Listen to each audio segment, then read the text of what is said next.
September 1988. I was a receptionist at Kaiser Hospital for 10 years. I decided that I wanted to go back to school, so I went to UC Davis. But as her studies get underway, things change. I know what normal life is, and life became very abnormal.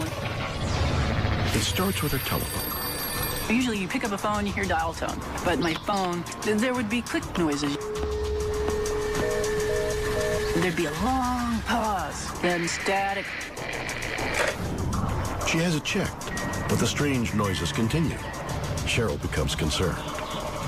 It's the first of many appliances that behave erratically in her presence. Things in my environment, all of the electrical equipment didn't work anymore. My computer, my TV. Her unease grows as she discovers it's not only machines that act strangely around her. Police cars started to follow me. I had a rock thrown at my car. Somebody tried to drive me off the road. I mean, I've never had a ticket. I've never taken drugs. People in my environment were acting out of character. I was acting my normal self, and people were acting weird. People turned against me. People would stare at you. Students would swear and spit on me. Weirder still, random strangers on the street seem to know exactly what she's thinking. I felt like I was surveilled. I thought somebody could read my thoughts. Cheryl's personal life falls apart as friends and family drift away. Then, she's fired from her job. It was like shock and awe. For 3 years, it was like that. I realized, you know, this wasn't going to go away, despite my best efforts. That was a really depressing, blackest moment of my life. I just cried and cried and cried. I thought, why not just end it? Fearing for her sanity, Cheryl seeks help. So I went to my advisor, and I was having trouble academically, and she helped me get through this, and he was the only one that believed me. Her advisor comes to a quick conclusion. Cheryl is the victim of a deliberate and organized campaign of harassment. But who is behind it? First, we checked out. We thought, maybe there's a psychology experiment. They're trying to stress you out. There was no psychology experiment. So I hired private investigators, and I tried to figure out if there were any bugs in my apartment. Nothing. And talking to my advisor, we both figured only the government would have this kind of control over your telephone or what you did in the privacy of your apartment. Deciding to investigate, Cheryl gains access to government documents. They reveal the unthinkable. A top-secret experiment is subjecting everyday citizens to mind control. Major countries have developed this secret mind control technology, especially Russia and the United States.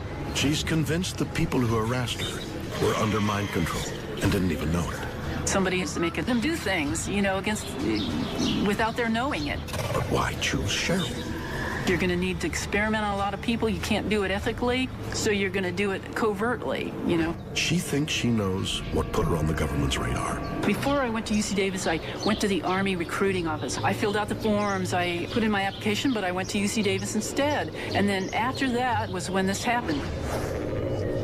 After networking with other victims, they have that connection. Former people who applied to the CIA, former people who have relatives in the government or the CIA are often targets. Are the minds of innocent citizens being controlled by government-sanctioned experiments? Is Cheryl Welch telling the truth, or are her claims absurd? Just another conspiracy theory that's impossible to prove? Maybe, but not if you listen to Nick Begich. I think there's some good evidence that Cheryl Welch and many of the other people I've spoken with have been victimized by this electromagnetic mind control experiments. The weapons of this century aren't bombs and bullets and ordnance, but electromagnetic energy targeting the human being, which is a greatest revolution in military affairs since gunpowder. Begich is an expert in government mind control. He is convinced the Pentagon has mastered a technology once thought to be science fiction, the ability to broadcast information directly into the human brain. Our government began spending a lot of time looking at how to modify behavior of human beings. Going back to the Korean War, in fact, in a publication, Low-Intensity Conflict in Modern Technology, they have a chapter on electromagnetic weapon systems, being able to not just debilitate someone, but actually even to stimulate certain activities within the brain. But how? HAARP is the High Frequency Active Auroral Research Project, which started as a joint effort of the Air Force and Navy. This is a very large array or field of antennas based in Alaska, radio frequency antennas.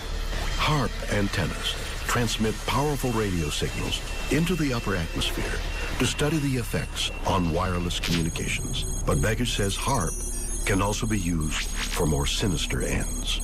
HAARP has announced several other programs and campaigns, and there's two areas that I got very concerned about. One was weather modification applications. The other was the effect on human beings.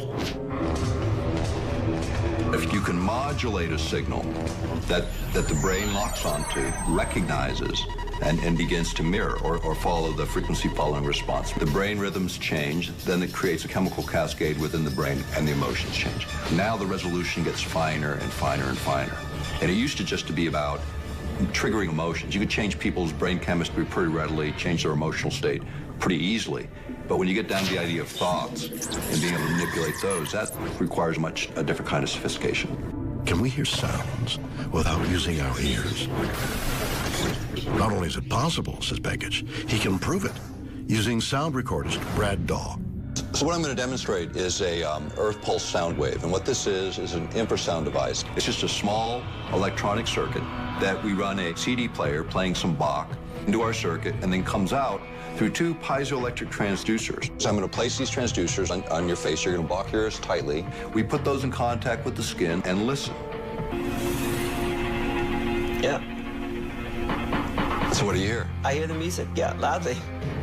Right in the center of their forehead, inside their head, they'll hear Bach, just like they would with their ears, but the ears aren't involved. It wasn't through my ears at all. It was basically, it felt like kind of it was coming from the middle of my head, no direction, and it was clear. So not through my ears at all, which is pretty cool. Now we can do this wirelessly with microwave. So there's lots of ways to do it, and this just gives a very simple sort of workbench model that gives the principle so people can understand, yeah, you can really do it. Don't you just love death metal? I got a headbanger to one. Now, this is a fascinating theory. But there's just one problem. I'm not sure these piezoelectric transducers are going to catch on as a fashion accessory. And frankly, I don't even know what piezoelectric means. But if we're to believe Begich, the government don't even need these. They're tapping directly into our minds, controlling us with powerful, invisible microwaves that can alter the very way we think and act, making us believe anything they want.